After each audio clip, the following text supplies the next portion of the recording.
कितीही तळण केलं तरी तेल जसंच्या तसं राहील अशी एक टीप मी या व्हिडिओमध्ये शेअर करणार आहे। तर नमस्कार, मनालीज किचन स्टोरीजमध्ये तुमच्या सगळ्यांचं खूप स्वागत आहे। आज आपण बीटरूटचे कटलेट बघणार आहोत। त्यासाठी 4 बीट आणि 2 बटाटे मी कुकरला उकडून घेतले। त्यानंतर थंड झाल्यावर त्याचं साल काढून आता आपण ते किसून घेत आहोत। तर किसूनच घ्या, शक्यता स्मॅश करून घेऊ नका। स्मॅश केल्याने त्याच्या कधी कधी गाठी राहतात आणि व्यवस्थित एकजीव होत नाही। तर असे व्यवस्थित किसून घेतल्याने आपल्याला पुढे सगळं मिश्रण छान एकजीव करायला मदत होईल।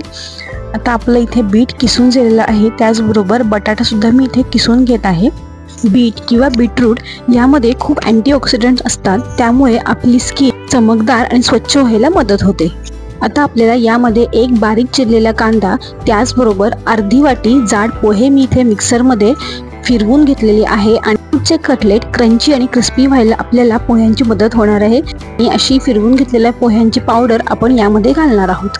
त्याचबरोबर आपल्याला यामध्ये 2 ते 3 हिरव्या मिरच्या, थोडी आली लसूणची पेस्ट, अर्धा चमचा चाट मसाला, अर्धा चमचा आमचूर पावडर, अर्धा चमचा लाल तिखट, चवीनुसार मीठ, त्याप्रमाणेच पाव चमचा जिरेपूड तुम्ही इथे घालू शकता।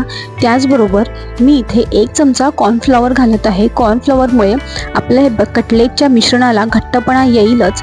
त्याचबरोबर कितीही तळण केलं तरी आपलं तेल आहे ते एकदम स्वच्छ राहणार आहे, ते खराब होत नाही। दुसऱ्या कुठल्याही पदार्थासाठी आपण त्या तेलाचा वापर करू शकतो। बीटरूटचे कटलेट घरातल्या साहित्यामध्ये बनतात, त्याचबरोबर खूप कमी तेलामध्ये आपण हे छान तळू शकतो। आणि ह्याच्यामध्ये आपण रव्याचा किंवा ब्रेड क्रम्सचाही वापर केला नाही आहे, त्यामुळे हे तेलकटही होत नाहीत। तर आता इथे मी हे छान व्यवस्थित मिक्स करून घेते। आणि आता हे छान मिक्स झाले की आपण त्याचं पहिल्यांदा गोल गोल टिक्की करून घेऊयात आणि मग नंतर तळायला सुरुवात करूयात।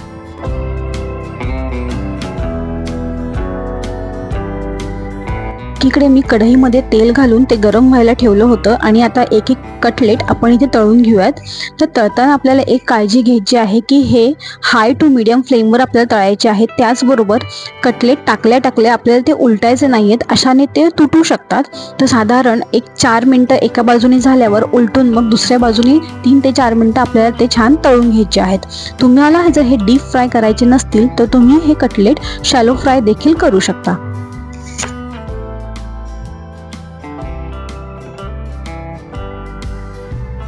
बीट हे जसं आपल्या स्किनसाठी उत्तम आहे, त्याचबरोबर रक्तदाब नियंत्रित ठेवण्यासही खूप मदत करतं। त्याचबरोबर जर एखाद्याच्या शरीरामध्ये रक्ताची कमतरता असेल तर बीटरूट खाल्ल्याने रक्ताची कमतरताही भरून निघते। तुम्ही आता इथे बघू शकता, ह्या कटलेट्सला छान असा गुलाबी रंग आलेला आहे।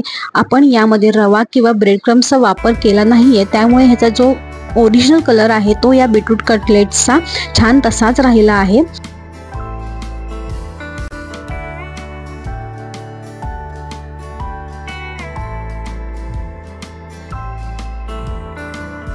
आणि त्याचबरोबर मी तुम्हाला इथे दाखवते की एवढे बीटरूट कटलेट्स तळून सुद्धा आपलं तेल जे आहे ते एकदम स्वच्छ राहिलेलं आहे, कुठेही ते खराब झालं नाहीये।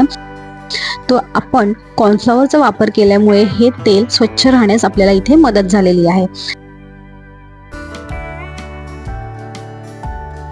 तर आजची बीटरूट कटलेटची रेसिपी तुम्हाला कशी वाटली मला नक्की सांगा। करायला अगदी सोपी आहे, चविष्ट आहे, लहान मुलांना देखील आवडेल अशी आहे। मला हा व्हिडिओ आवडला असेल तर नक्की एक लाईक करा। त्याचबरोबर जर तुम्ही चॅनलला आत्तापर्यंत सबस्क्राईब केलं नसेल तर सबस्क्राईब जरूर करा। अशाच छान छान आणि नवीन नवीन रेसिपीसाठी परत भेटूयात, तोपर्यंत बाय।